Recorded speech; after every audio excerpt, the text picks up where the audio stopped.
Hello everyone, Namaste, welcome, Suswagatam, Jai Hind. Welcome to our LinkedIn audio event episode number 17th on strategies for effective rewards and recognition programs with Jaya Babu, who brings a wealth of knowledge to the table with over 24 years of experience in people management. Uh, Welcome Jaya on the show. Thank you, Vipul, and pleasure is mine. Yeah, thank you everyone for joining in. Yes, Preeti, Prashant, thank you for joining in. You can like, share, and comment. Engage in this event to make aware your network also, and let's have the maximum of audience. And let's start the session. So I'm thrilled to uh, see you all and tonight, and eager to dwell into this crucial aspect of workspace culture. I am your host for the day, Vipul Mali, founder of Post Resume HR Consultancy. We provide recruitment services across India and Africa, particularly for middle to senior management positions in IT, engineering, manufacturing, pharmaceuticals, and textile industries. Additionally, we offer assistance to job seekers through resume writing, LinkedIn profile optimization, and career coaching. And we believe that sharing is caring, and purpose of this expert talk show is to bring in industry experts like Jaya Babu, who will join us on the live show to share their experience with all of us to help us with their career insights and which will help us to grow in our career.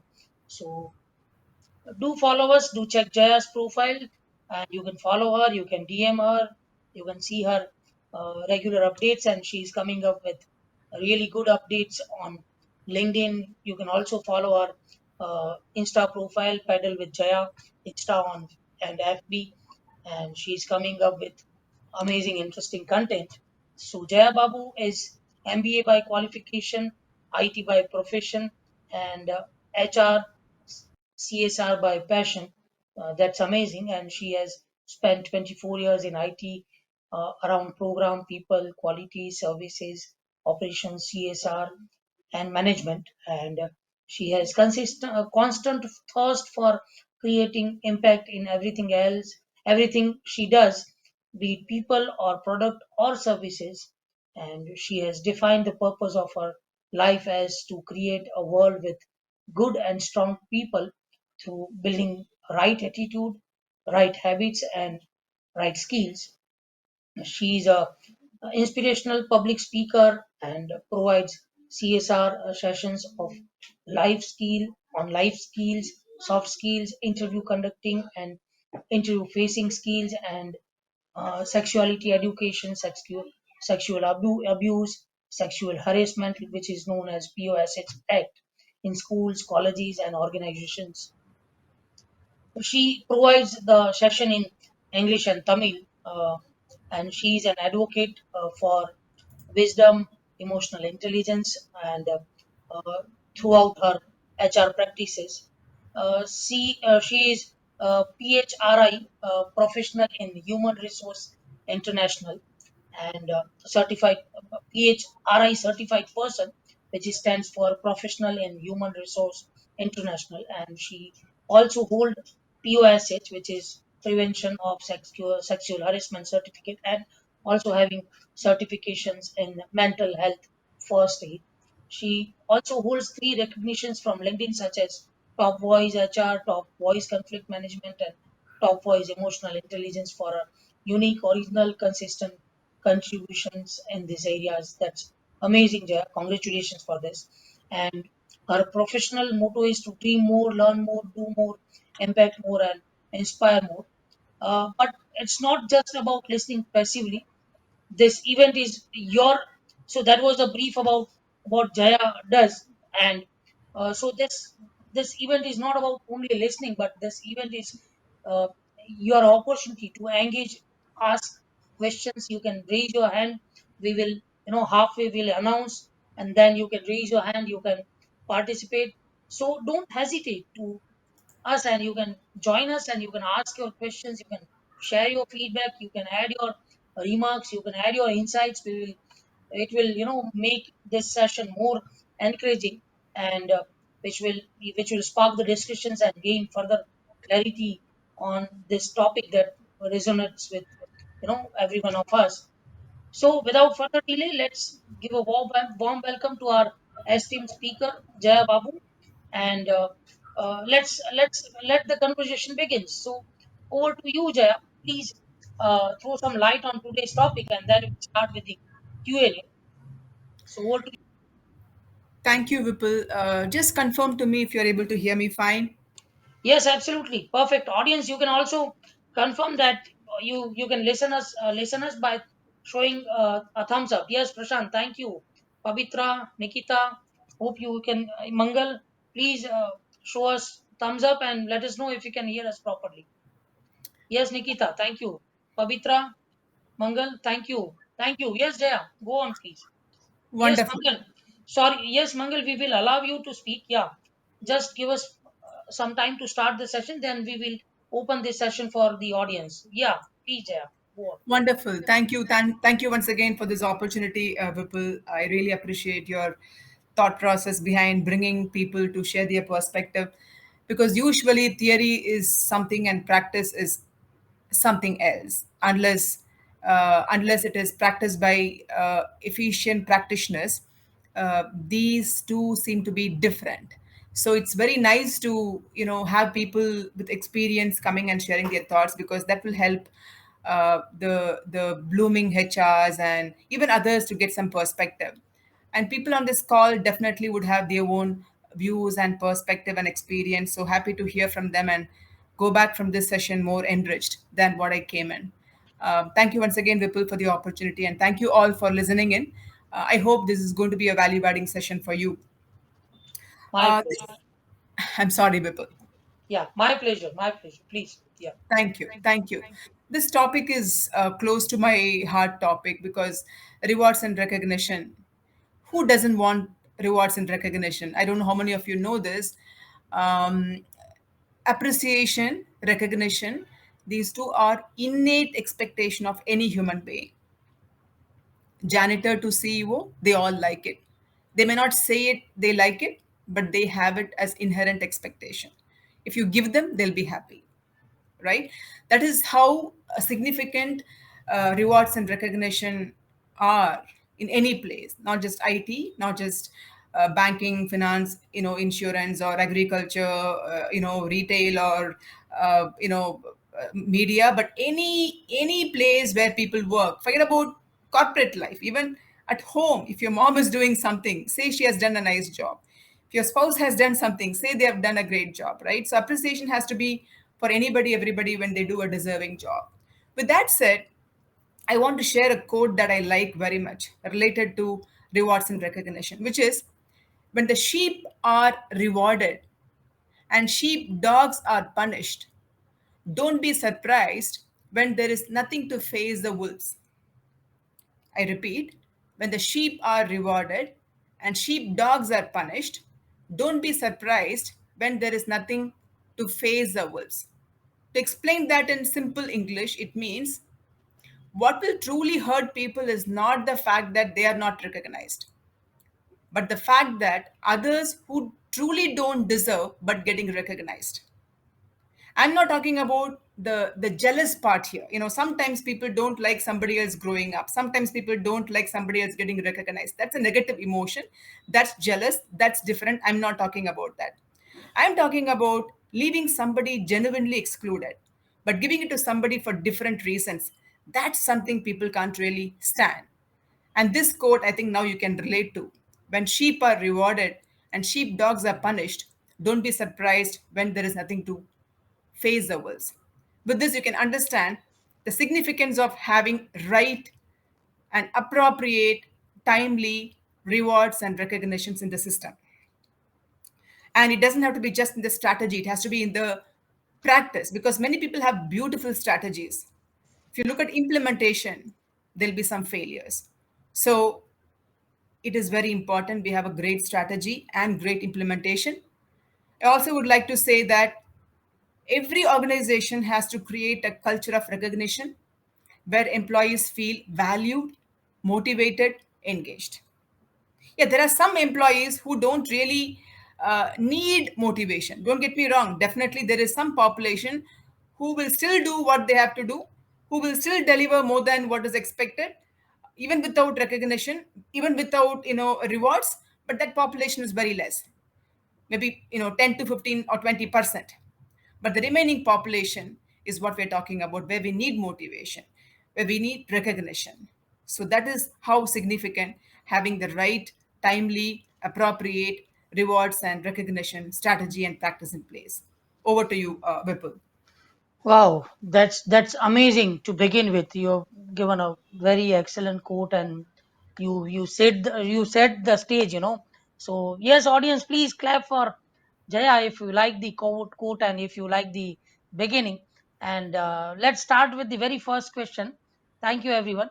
So first question is, how can organizations ensure their rewards and recognition programs align with their overall goals and values? That's a wonderful question, Vipul. Let me begin with the criteria that an organization should have for awarding rewards and recognition. They are nothing but performance excellence, innovation, upskilling pattern, collaboration, leadership, and contributions to the company's goals and values, uh, besides the regular role also. These are the usual elements any organization will look at to reward an employee. It's also important to consider fairness, consistency, and transparency in the process. So, while the strategy is great, it is very important that the strategy is communicated to all employees without any differentiation, and they should know how good performance is recognized and how bad performance is, discouraged. And another perspective I would like to give is, while it is the responsibility of the rewards and recognition policy custodian, usually HR, they need to ensure that they have the right criteria and they ensure fairness, consistency, and etc. etc.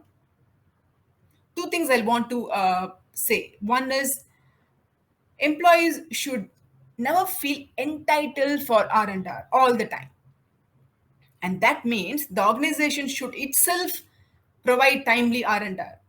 Neither employee should feel entitled for R&R all the time, nor the organization should be in a position where the employees have to beg for recognition. Both extremes are bad. Do you get what I'm saying, Vipul and team?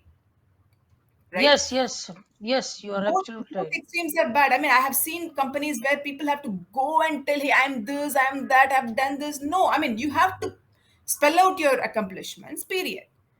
And if it comes to a level of, hey, I have done this, I can prove, that means the culture is not truly present in practice. The culture is on paper. The culture of recognition is on paper, but the culture of recognition is not on practice. So neither employee should feel too entitled for R&R all the time, that any simple thing they do, they expect R&R, nor the company should be in a position where employees beg for recognition. Both extremes are bad. If organization value says inclusion as one of their values, let's say, usually what are all the values of any organization? Respect, transparency, integrity, inclusion, diversity, nurture talent, etc., etc. Right? This is the usual template of any organization values. Let's pick up one particular value, which is inclusion. If an organization value says inclusion, but if your women in leadership team doesn't equal 50 percentage, then the R&R is not in alignment with the value. For market for marketing purpose and employer branding purpose, you may say, hey, we are equal opportunity employer, but then reality is that the percentage is less. I mean, again, there are other factors also, right? Are the women representation equal? No, women representation is not equal. As the pyramid goes up, it's probably 50% in the initial level, and somewhere it comes to 35% in the middle level, and then it is thinning down further as it goes to C-suite level. Many in many cases, women quit even before they come to middle level, because of a lot of factors, right? That's a different discussion altogether. But despite having representation, do we have women representation rightly in all the places? I'm not saying they should give extra quota for women, no, but if there are any deserving women, I think we should be able to support them without any unconscious bias. If your numbers are not aligned, then you are not truly supporting that particular value. Let me pick up another example. If organization culture says learning is the organization's priority, and this organization keeps learning at the forefront, let's say it's all said in the books, but if the organization doesn't have an R&R, when I say R&R, I think everybody understands rewards and recognition, right? If the organization doesn't have an R&R to reward employees for the upskilling, then it doesn't truly practice the philosophy. We are so much used to celebrating milestones. Hey, this product launch happened on time, within budget, blah, blah, blah. Those celebrations we make. But if people have done great learnings and development, do we really appreciate them? Then here again we see a gap between what is preached in the value versus what is actually practiced in real time. Yeah. And then we need to basically go by merits, no doubt. At the same time, understand the other nuances and operate accordingly. I also want to talk about the team recognition a bit, because there are team recognitions and individual recognitions, right? Both have their own merits, but I'm not a big fan of team recognition, because unless every member in the team have delivered to the expected results based on the criteria, they don't really deserve that. Maybe in a team, if there are 10 people, maybe 7 deserve that, not the 3, right? So by giving team recognition, we end up recognizing some population who probably haven't worked for that. Rather than that, individual recognition is better, unless you administer team recognition thoroughly with such processes, so that there is no unfairness administered anywhere. Did that help, Vipul? Yes, that's perfect. Yes, audience, show us thumbs up if you like the answer, and if you are enjoying it. Yes, Prashant, thank you so much. You have answered it very well. Yes, Pavitra, thank you so much. So, moving on to the next question, what are some creative ways? You rightly said that balance is required. There should be, win-win situation from both the sides. It's not like employees should keep expecting rewards, and rewards, and it should not be like that. Organizations should also delay. They should be also punctual in giving it on time, and employees should also be fair in expecting. So balance is required. You rightly said, but what are some creative ways, by which we can recognize and reward employees beyond monetary incentives? Sure, that's another great question, Vipul. Creativity, let's define what is creativity, right? Creative ways, when we say, to me, creativity is seeing possibilities that others might overlook. Creativity is seeing possibilities that others might overlook. For example, if after a timely product launch, HR decides to sponsor cake cutting or lunch, that's very usual. There's no creativity there. The policy says give cake, give food, give coke, done. And if HR wants to give a few dollars to the team, that's also very, very usual to me. What's usual is not valued much. I repeat, if all the time we only give cake and food and such celebrations, there's no true motivation for the employees. Here comes the need for thinking differently. Not just for the sake of thinking differently, but to create a long lasting impact so it motivates employees to do more. And creative slash effective rewards and recognition involves understanding what motivates your team. You may have a team of 10 or 100 or 1,000. Not everybody will have same motivation behind rewards and recognition. For example, one employee may like, for example, extra time off. One employee may like nice pizza party. One employee may like cash offer. And one employee may like a personalized gift. And another employee might like, hey, give me a job that fulfills my passion. That particular employee could be in one role with some assignments or responsibilities. Hey, give me this responsibility also, because that challenges me, that motivates me. You understand, Vipul and team. So the what motivates your team members could be different. And when we are able to sense and understand those specific needs and cater to them, that's when we are truly creating impact in employees' lives in the name of motivation. Thank you cards is another example. Peer bonus, where peer can nominate another peer for exemplary performance and there is some allocation of fund. An employee of the year nomination by all employees.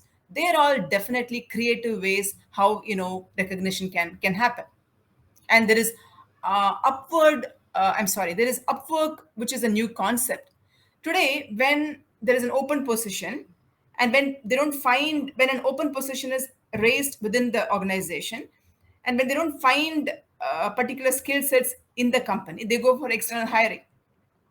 Do we know the cost of external hiring? It's much more than retaining the internal employees by giving them training. It's much more than retaining the existing employees by giving additional trainings. So there is a trend where what the companies are doing, instead of going for external hire for all the positions which require new skill sets, which the existing employees don't have, what they are doing is they are picking up great performers who also have potential for bigger assignments, giving them special assignments. They have to deliver those special assignments over and above their current R&R, and they are willing to do, because they want to grow more, so they are willing to spare more time and then deliver them, and there'll be a small monetary incentive. So this not only gives them monetary reward, but also gives them an opportunity for getting exposed in the new skill set. And eventually, as they prove themselves in that new area, they could be absorbed into that department effectively for playing the new role. Thereby, you can actually avoid hiring from outside. I'm not saying don't hire from outside, but if you have loyal employees who have stayed with you for many years and they also want to do more for the company, do such rewards and recognitions. That will really be a cost saving and will build employee a value proposition a lot. And not just that, so the creativity is not just about in deciding what to reward and recognize. The creativity is also about how to reward and recognize. It's not just about the what, it's also about the how. So keep the transparency intact in anything around rewards and recognition. Clearly communicate the criteria for rewards and recognition. It should not be look like a under the table dealing. For example, if you want to suddenly raise the salary of a particular skill set people, because that's the skill set which is high in demand in the market, and that skill set is keeping your company more competitive and in the innovative layer, tell that to everybody else. Hey, this is the reason why the salary is going up for these employees. Don't do it like a dark room secret.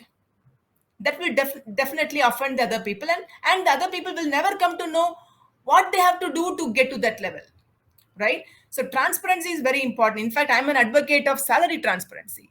I don't know how many of you know this. In many of the countries, salary transparency is getting mandated in many of the countries, and it might become one in India too. What is there to hide? In fact, job descriptions are expected to advertise salary these days. So that is how the transparency has to be baked in the R&R items and R&R approach. And timely recognition. I think Vipul talked about it, right? Don't delay any recognition. If you found somebody good, reward them. Don't say, hey, I want to put this person in this particular project assignment for 6 more months, 8 more months, 1 more year, and then see if the person is able to do. No, the moment you got hunch that this person is capable of doing, just do that.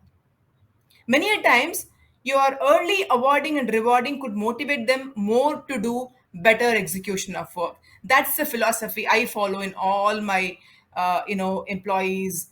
What do you say? Development slash promotion opportunities. Encourage more peer recognition, because that will be a healthy environment to create.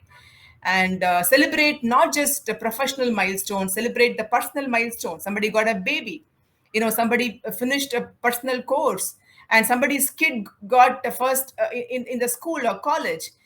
the reporting manager should be well aware of all these things. So because HR cannot do for everybody, but the reporting manager is interested with this responsibility. They have to probably closely follow these accomplishments of the employees, and provide those small recognitions to them, so that employees feel more connected, and make the acknowledgement public. Have a video scrolling in all common places in the organization, be it pantry, water cooler, the wall outside the restroom, cafeteria, right? Big conference rooms have the faces and the descriptions of the recognized employees. Videos go on, let people know who they are, and let mails from senior employees come to them often. It's not always about monetary rewards, because recognition is beyond monetary in my view. And a constant check with industry practices to see if anything else could be implemented, and keep doing, even if it is new, even if it is difficult. Try doing if it is going to keep your employees satisfied. Great, well answered. So open, honest, and transparent policy is required. No why to hide salary. Yes, audience. Thank you, Prashant. If you like the answer and if you like the suggestions given by Jaya, then please clap for it and show us your response. Would love to see that. So you rightly said that there is no point in hiding your salaries, and there is, you should, if you are increasing someone's salary, then others should be aware of it. Otherwise, because if you will not disclose, then also everyone will get to know through some or other ways. So why to hide it? So See, Vipul, let's. I want to add something here, Vipul, right? This is my suggestion, and this is how I would operate. Now, will everybody like it? No. I'll tell the reason also. Because when I say, hey, keep the salary transparent, when I say, if you recognize two people out of your 10-member team, say it loud, right? When I say, hey, in your performance appraisal process, if you're giving top achievers to one person and the remaining nine are probably average performers, say it loud. Don't do it like a secret dark room activity. As you said rightly, Vipul, somehow the members will come to know. Instead of they coming to know through somebody else, you as a manager articulate that to your team members. You gain more respect and confidence. Yeah, and And the person who got it will feel, rewarded in front of everyone. exactly, exactly. Otherwise, they have to behave as if they have done a big crime, and they have to cover it all the Yeah. time without knowing whether I should say yes or no, right? And other thing I hear from people is, no, Jaya, it is not something we can tell openly, because the others might leave the organization. Why will others leave the organization if you did not explain clearly why this person deserved and not the other person? Are you trying to be a nice manager all the time? You don't want to offend somebody. You don't. It is not about offending. Are you not sure of why you gave the top achiever to somebody that you now doubt your own judgment, and you are now afraid to explain that? You understand, Vipul? So many times True. managers and leaders hesitate to share the truth because they're afraid if the other team members will question them back. If they question you back, answer them. You should have clear criteria. You should have facts and figures to be able to say in any forum, this is why I did this to the person. True, true, true. And Let it's anybody also. else, yeah, let anybody else dare to ask you and face it. You can't shy away. You can't run away. That is my philosophy, Vipul. Yeah, completely with you. It's been said that if you want to make everyone happy, then you should start selling ice creams. But otherwise you can't make everyone happy. Yeah. And just because the particular manager doesn't have the required communication skills to be able to say why he gives to A and not B, you can't blame the transparency in the process in a different name. You understand? Let me get up on my articulation skills to be able to even communicate subtle things, and not just use English as a word play. If I'm not able to communicate subtle things, why I did what I did, then what am I doing? So let us build that required communication skills, and then probably think about R&R. Otherwise, the R&R transparency will suffer hugely, Vipul.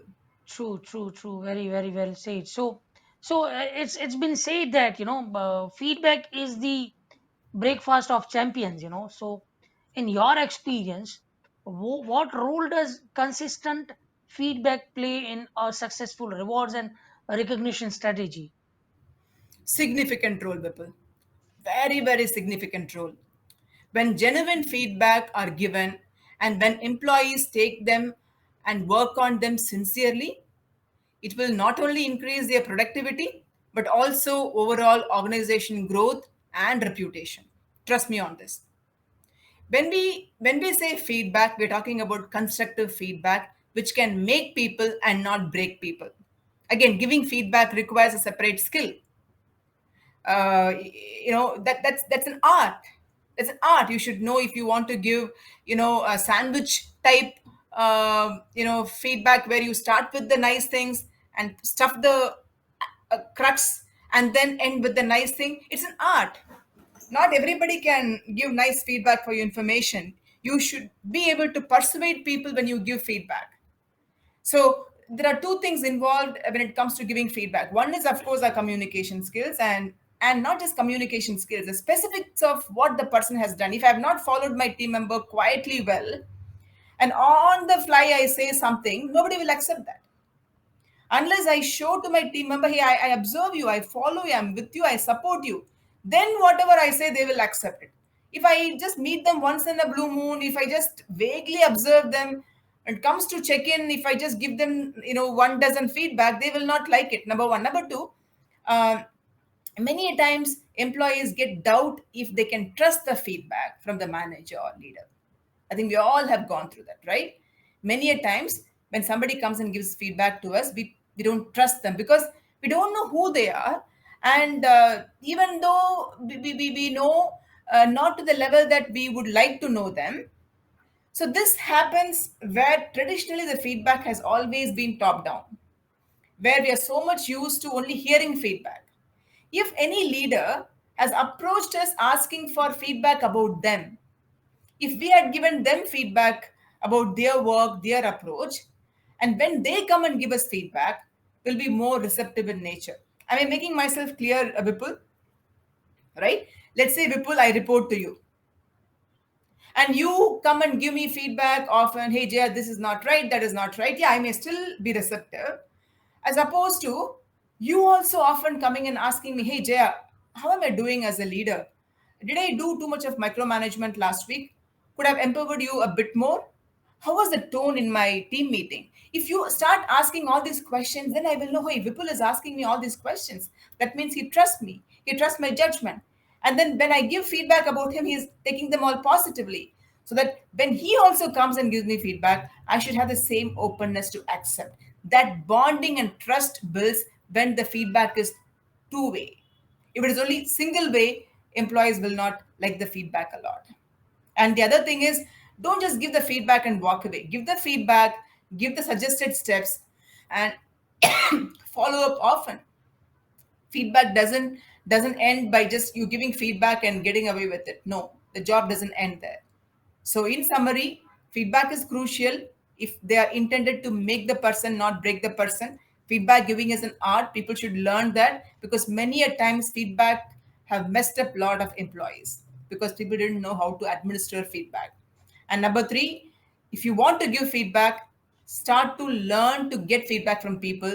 Only then they will trust you. Without trust, whatever feedback you give, they will not take it. Number four, feedback doesn't end by just giving feedback. It has to be followed up often to know how the employee is doing in the feedback journey. Did that help, Vipul?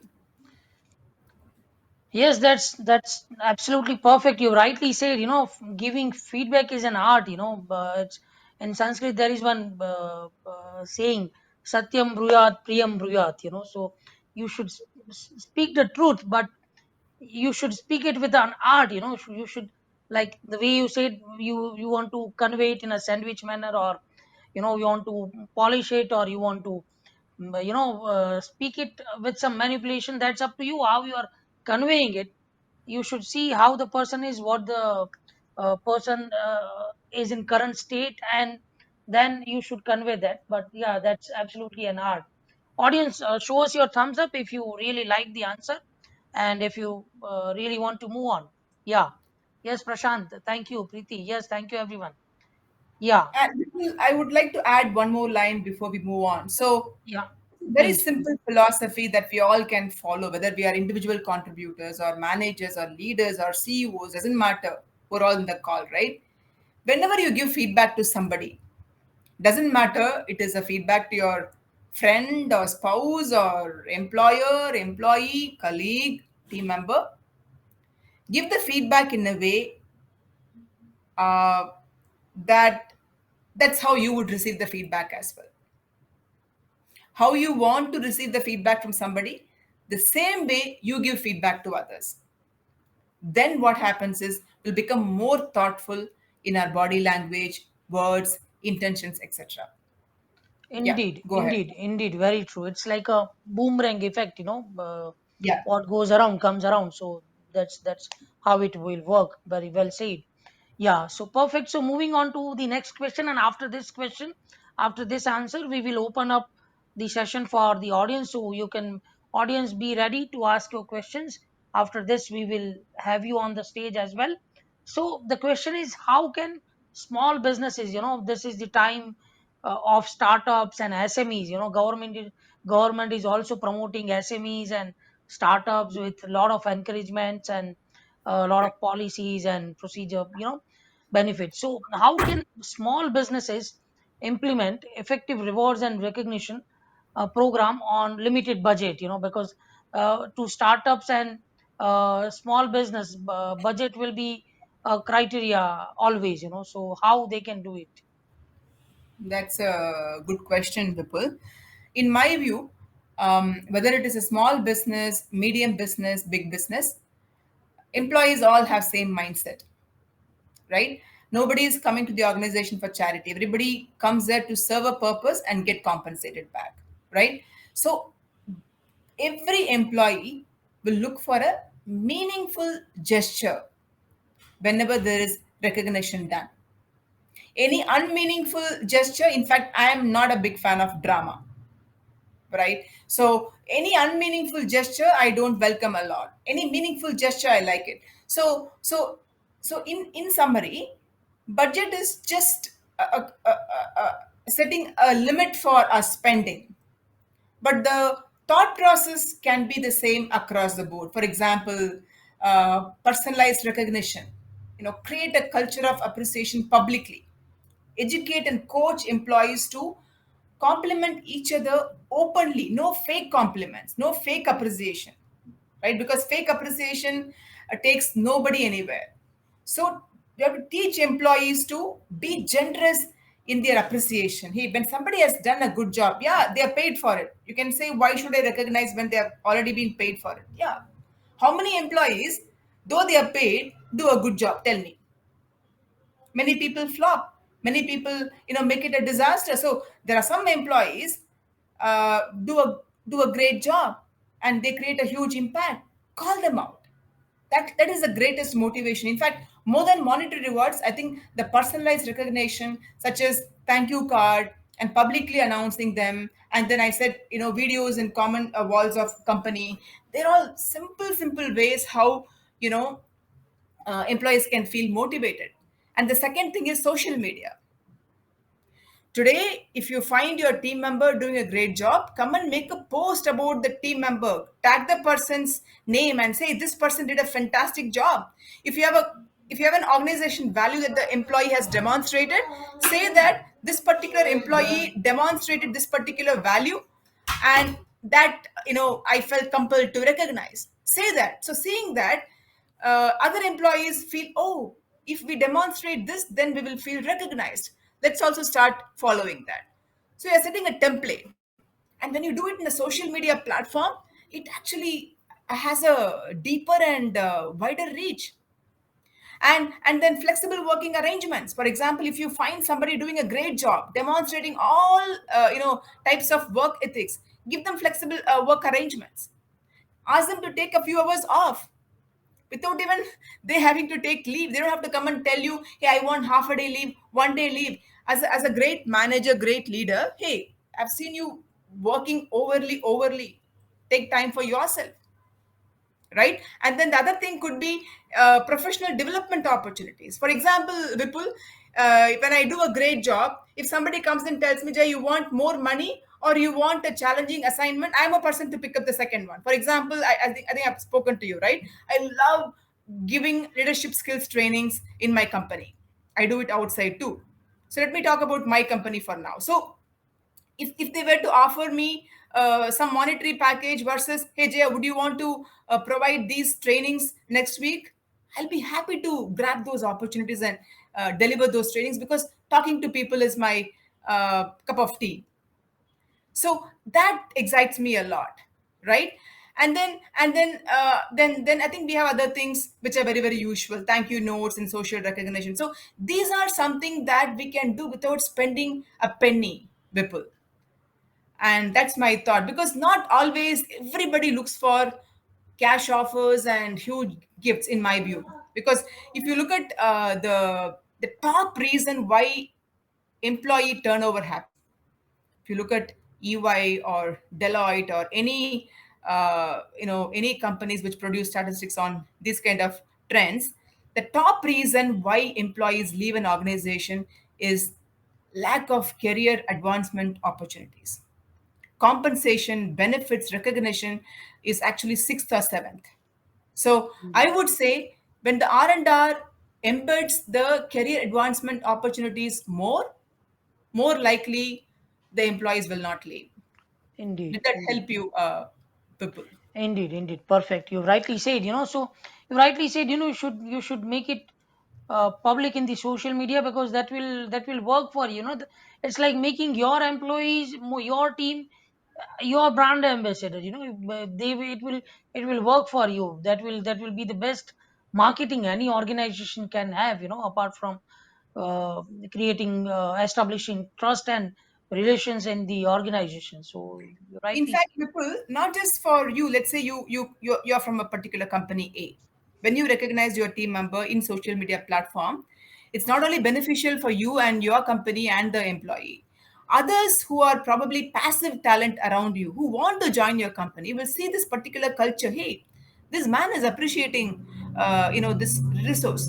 And not just this man, looks like all the employees or most of the employees in this particular company have the tendency to make social media recognition. So if I join, I'll get better visibility, not just in my Mm, company, even outside. So you're attracting talent in a very organic way. So very that's true, another very point I true. wanted to add, even Vipul. even if he is not looking for, then Yeah, he may be knowing someone, and he will refer that person to you. So that will be an opportunity to get the right talent, best talent for your organization. very Yeah. true. Very true. Yes, audience, so show us your love like Nikita by showing us your heart. If you like the inputs, if you like the answers, yes, thank you Prashant, thank you Nikita. And now, yes, thank you Rahul, brother. So now we are open to your participation. You can ask your question, you can raise your hand, and we would love to have you on the stage. So moving on with the next question from my end, what are some pitfalls to avoid when designing and or implementing R&R initiatives? Yeah. I think I started with that example, sheep and sheepdog and wolves, right? So when we recognize wrong people, right people will leave. There can't be a worst hit than this for an organization when they adopt wrong uh, rewards and recognition policy. Mostly, right people will leave when they sense that things are not happening the right way. In 80% cases, they will leave. Exceptions are those who are still believing in the company's thought processes and who are still there without leaving, but they're great performers. Because they had built too much emotional dependency on the organization, they haven't left. They're not poor performers, but they just never thought of leaving the organization, and they may soon leave the organization when they find this trend continuing. So by having a wrong R&R practice, you will end up losing all good talent. That is the warning message I want to give here. I don't think there is any other pitfall besides this I'm able to think of, Vipul. You rightly said, and that's absolutely correct. It may go other way as well. So Perfect, perfect. Yeah, you rightly said. Yes, Nikita is on the stage. Yeah, Nikita, unmute and go on, please. So, firstly, thank you so much for this opportunity, Vipul. I am so blessed to be in one of these events. Thank you so This much. event is really a good event. Jaya, ma'am, you are a top notch on this. Amazingly tackling all the questions. I have one more for you. So, one of my clients is a leader in one of the topmost companies in India. I Hmm. am not naming the company as it is an open forum right now. But Sure. I want to ask you one straight question because I'm in dilemma and understanding from past 3 days how to tackle this and what advice to give my client. Perfect. The client is new in the company, 6 months old, Hmm. recently joined at a team leader position. He did everything to get the company in benefit. 6 months were really awesome. He also got recognized from the company. But now there is a team restructuring that has happened, and now he has become from a leader to a normal IC role. The only Hmm. reason my client joined this company was to be a leader, because from past 13 years he was an IC role and he would want to excel in leadership roles right now. Hmm. And after 8 months of mentorship, he got this opportunity and he cracked it well. Hmm. Right. So right now he is depressed, and I want to add a value by not telling ke, company chhod do, because that will not make sense. But at the same time, I would want to advise him saying stay there and work in the IC role again and get the best. But I know it's difficult. It's not easy to take this when Yeah. someone goes ahead and just chooses a company for a personal growth, as you just mentioned, and personal growth is really important. It's not always about the money. Yeah, yeah. I understand, Nikita, and thanks for sharing. So, in this case, this particular individual's motivation is growth, right? Right. And it's more about growth and less about money and etc. etc. So, unfortunately, restructuring results in such situations, and they do impact employees' levels in the hierarchy, and that's a known fact. we Of we course. we we, Yes. we can't do much about it unless the restructuring policies are thoughtfully designed, and ensuring that hierarchy level no impact is done. But amidst the other focus and goals and priorities of restructuring, this usually takes the backseat, and there comes the HR's advocacy, and talking about the sensitivity around such lowering happening and ensuring it is avoided as much as it can be. But sometimes HR could fail too, and that's exactly where I think you are in now. So I think you wanted to say the right thing to him. I think you have to just go ahead in the same path, which is, hey, continue here for some more time, and then eventually the right thing will happen. I don't think there is anything beyond you can do, unless this person is so specific about moving into an elevated role. In that case, he has to look for an opportunity elsewhere only, because nobody can guarantee an elevated position in 6 months and 1 year, Nikita, right? 100%. I completely agree to this, Jaya. And Yeah. I believe in today's world, these MNCs are just in the name of restructuring, they are laying off people. In the Yeah. name of restructuring, they are just doing anything that they want to. And it's not correct, I believe. This Yeah, is I one mean, of the loopholes. that is very true. So if this person is so persistent about this particular title and position, I think he has to be a bit more patient considering the restructuring situation. And if he thinks that he would be in greater demand outside with a better title position, I think he Of should just course. go without thinking much. Because see, if staying in this one, he is going to be productive, it is okay. But if it is going to be eating his energy and energy around people, then probably it is not a healthy thing to do. You understand what I'm saying, Nikita? 100%, 100%. Yes. I have been Nikita, a part. I'm sorry to interrupt you. Jaya will agree to me that Mhm. this session is on R&R, and the topic is the topic which you are discussing or you want to get details is more about retaining. We can say retention. So we will have soon one special session with Jaya Babu on retention, how to retain the best talent in the organization. So you can join in that session and you can ask questions in detail. Meanwhile, you can connect with Jaya and you can Sure. DM her, you can book her session, and she'll be happy to help you in detail one on one, because diverting from today's topic. No worries. Thank It's you so about much. R&R. Yes, Yeah, yes, yes. Thank you so so much. if you have any questions, then you can be on the stage. I'll be happy to have your questions related to R&R.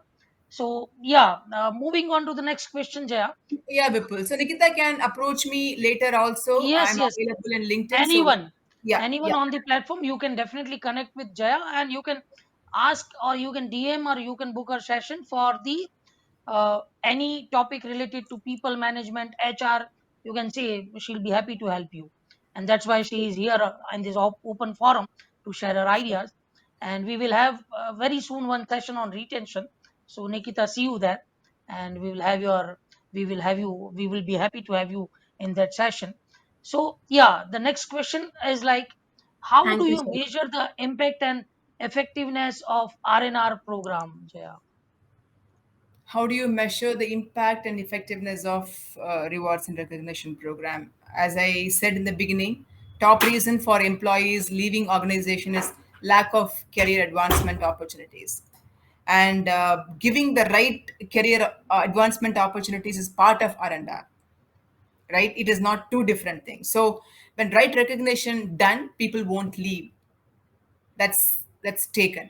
At least the statistics say that, majority of the reasons, majority of the times why people leave is because of you know not getting right career development slash growth slash advancement opportunities. It is less about the monetary aspect, more about getting challenging roles and getting into complex programs where they're able to learn more, contribute more, right? At the end of the day, they want to beef up and meet up their profile too.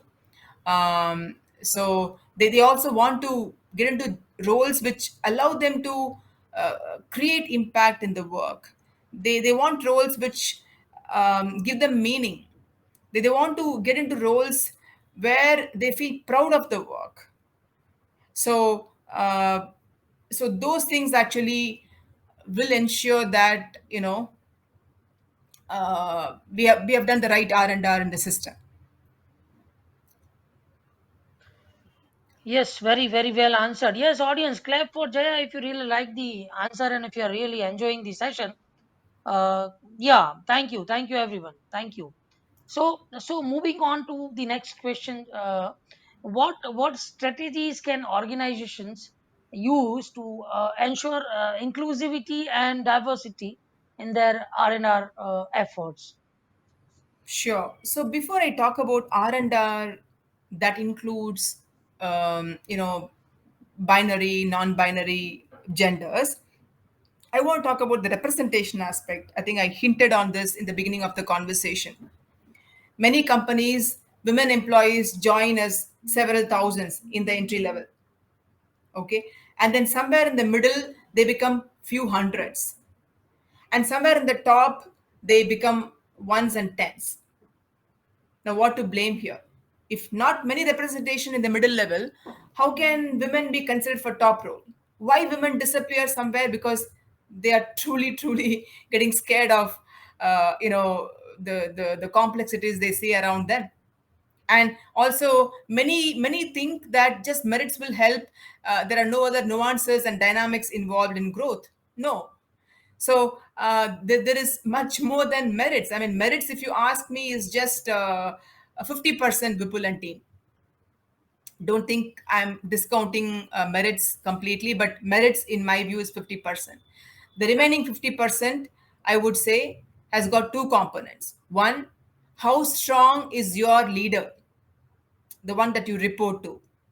How strong an advocate is your leader for you? How strong is your leader's networking? How much influence he or she can make in decision making. I'm not talking about any negative politics here, but somebody has to share your facts and figures to somebody loud and clear. So the remaining 50%, 25% goes to how strong is your leader. And the second aspect is, how strong you are in your networking, how strong you are in participating the organizational activities, how visible are you in the organization. Now, despite all these things, if things still don't happen, then that's an exceptional situation. But usually, with these three criteria, I think the diversity is taken care. If you ask me, I think then second thing is coaching all employees on unconscious bias. Don't make assumptions that if it is this particular gender they will not deliver, if it is this particular gender they'll only prefer lightweight roles, if it is this particular gender they will not know technicalities. Don't assume that way. Coach people that talent is gender neutral, and people should look at the talent first and gender the least. So unconscious bias has to go out of the system, and more population need to exist to have a good representation of these genders. And then coach the weak minorities that hey, it is not just about merits, it's much more. So go outside your desk. I'm not saying go for evening party and social drinks and then that's how you can network, not necessarily. If you are relevant and if you are indispensable, even when you are not there in the social gathering, your input would still be sought in a critical meeting next day. So I always say, keep your skills relevant, keep yourself indispensable, that your competencies are not replaceable by anybody else. When that happens, inclusivity numbers get better. I mean, they are just my views, Vipul. Absolutely right. Absolutely right. So, audience, we have another 5 to 10 minutes to go. So, if you have any questions, then you can raise your hand, or you can come on the stage, and we'll be happy to have you. And if you are enjoying the session, then show us thumbs up, show us your heart emoji. That motivates us. Yeah. Thank you, Prashant, Pavitra, Nikita, Rahul, from being in the session from beginning. Yeah. Mohammed, Vijay, Mangal. Yeah, Mangal, thank you for joining again. Yeah, so moving on to the second last question from my end.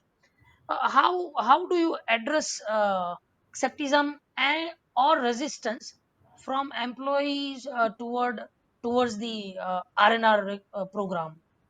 Okay. So every R&R should have some values baked in.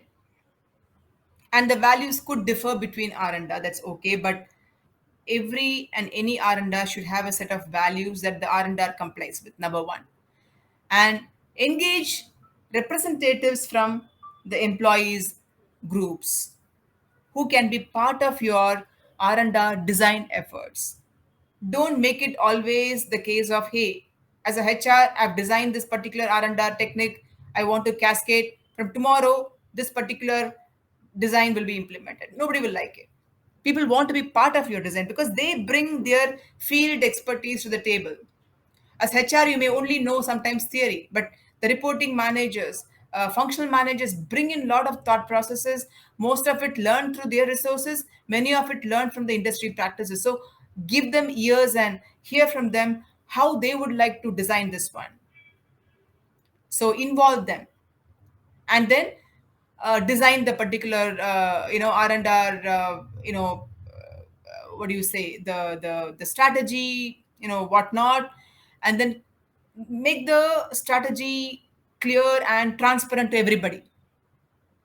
There is no only separate population which should know about particular strategy. Everybody should know about everything, because that will motivate them to do more, that will make them to aspire better. And when employees have questions on R&R, answer and make sure those answers are put in public places. For example, if Jaya, I'm sorry, but your voice is little bit yeah, disturbed. If you can check. yeah, I'm sorry. Where exactly you found it disturbing, Vipul? Now is it okay?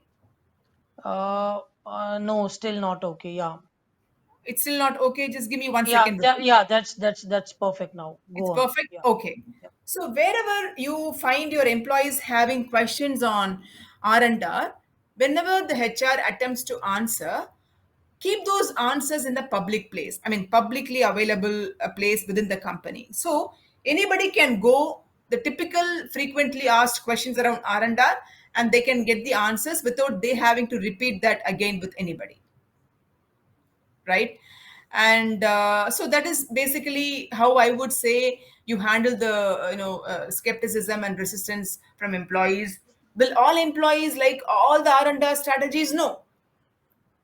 Should everybody like it? No. As long as you go by the equity aspect and not equality. I think I talked about it.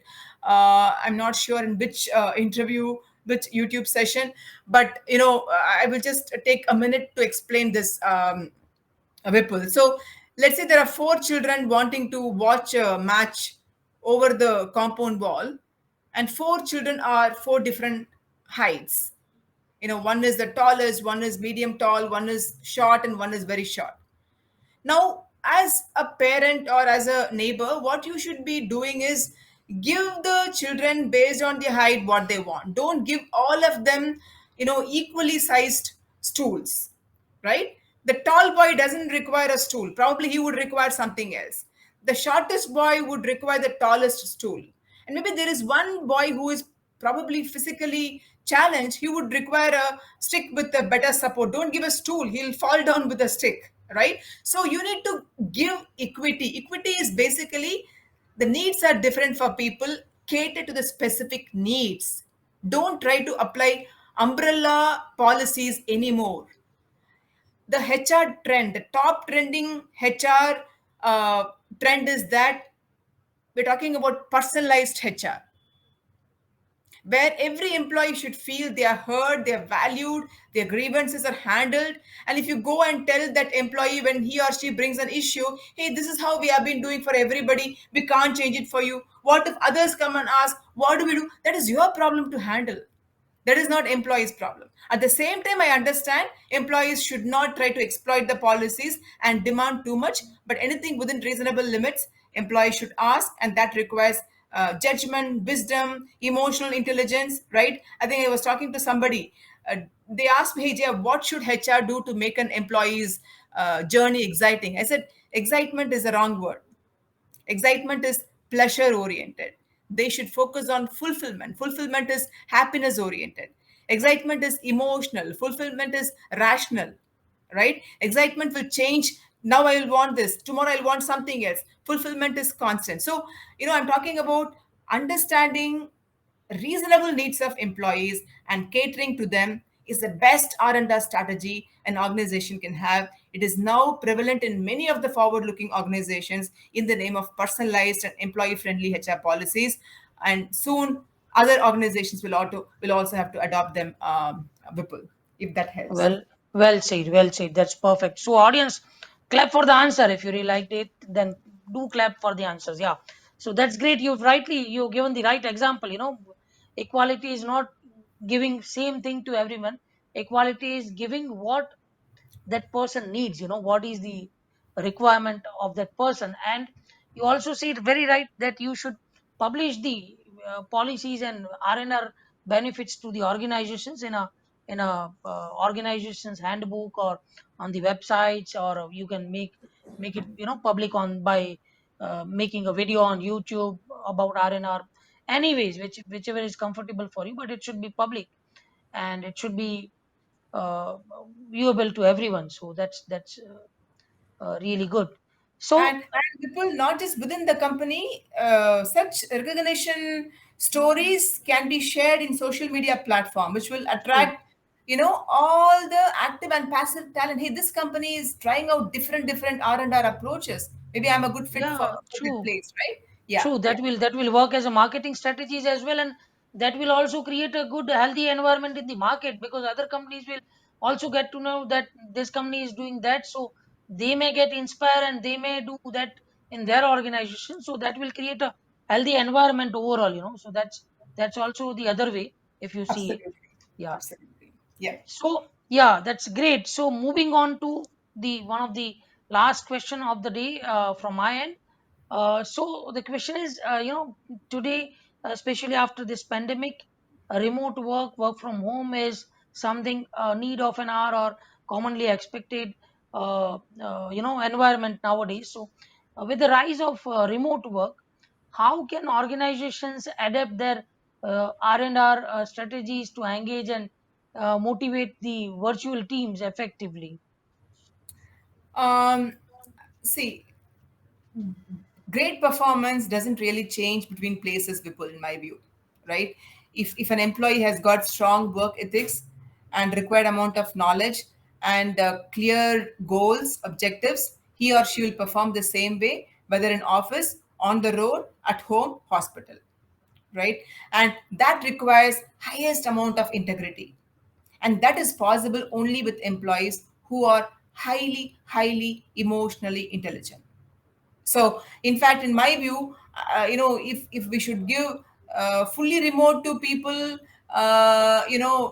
because they just want it, yeah, that's definitely a special need we can support, but also assess on their EQ score and see how emotionally quotient and intelligent those employees are, and will they be doing the best even if nobody monitors them? Will they engage themselves sincerely even if there is nobody to question them? That's the kind of coaching I would want to do for all employees, irrespective of whether they are in office or home, because not necessarily those who come to office are all working all the 8 hours, 9 hours, right? Sometimes people could just come in to put tick mark in the attendance and then go back home. So and sometimes we say, hey, come to office for collaboration. People may just come for collaboration and not do work and go home. So it's not about where you do the work, it's about who you are as a person, and what your integrity levels are, and what your commitments are. And so if that is the case, the motivation here is just that, coach people on EQ, and there is nothing else required.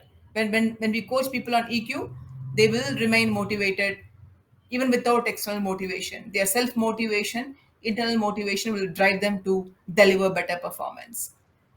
True, true. Well, well said. So, yes, audience, show us your heart for the EQ, because IQ is gone nowadays. EQ is the right, emotional quotient is the right parameter nowadays, followed by most of the organizations. So, you rightly said. And one last time, I would request you to, clap for Jaya Babu for this amazing session, for this amazing insights, and making this session so live. Thank you so much. The session was amazing. Got to know so many things, and it was really insightful. Thank you, Prashant, Pavitra, Nikita, Rahul, and Vijay from being here since beginning. So yeah, that was amazing. Jaya, any concluding notes from your end? Um, Conclusion is that while I would say any organization or all organizations should have right, timely, appropriate recognition policies and procedures, while that is their responsibility, I would have an ask to all the employees that, hey, uh, ideally speaking, you should be recognized for the great work that you do. If you don't see that you are recognized for the great work that you do, it's okay to go talk about it, because if you don't talk about it, nobody else will talk for you. Ideally speaking, your manager should follow you closely, that they go and advocate for you. In case you find that missing, you become your spokesperson, because you are the CEO of your company, and you are the designer of your company, you are the customer, you are the planner, you are the client, so you are everything for yourself. So if you have a manager who speaks for you, you are lucky. If you are only for yourself, you're the luckiest. It's okay to go and talk when you think you are not getting recognition the right way. Or despite asking multiple times, if you still don't think your deserving work is not getting recognized in the deserving way, I would say you know what to do. Very well said. Takeaway for me is be your own brand ambassador. Don't wait others to recognize you. Don't wait others to appreciate you. You be your brand ambassador. Be the change. Be yourself and appreciate yourself, because nobody else can make you happy. And no, no, you are the best person to make yourself happy. You are the best person to encourage yourself. So that's the takeaway for me, Jaya. Thank you so much. The session Sure. was amazing, and Thank you for coming up for the second time. First session was a video session, and that was amazing. And I'm sure this session was also good. Audience, you will get the podcast of this session on YouTube very soon, so you can share that with your audience and your friends and family, your network. And Jaya, looking forward to have you again after, as per your availability, very soon with Sure. some different topic, like Nikita has prompted us and on a very good topic, retention, retaining the best talent. Hmm. It can be the next topic, so Sure. thank you, Jaya, thank you once again, and looking forward to have you once again. And with that note, stay blessed, keep smiling, and keep spreading the knowledge and joy and happiness as you are doing with your activities on LinkedIn and Insta. I liked your Insta handle, FB handle, pedal Thank with Jaya. So that's something I remember, So that's great. So keep it up, Jaya. Thank you so much. Thank you. And Thank you for the nice words, people. Pleasure is mine. Thank yeah. you. Thank you, audience. See you next time. See you next week with some interesting expert. Till then, stay blessed. Keep watching us, keep following us, and keep smiling. Thank you so much. Happy week.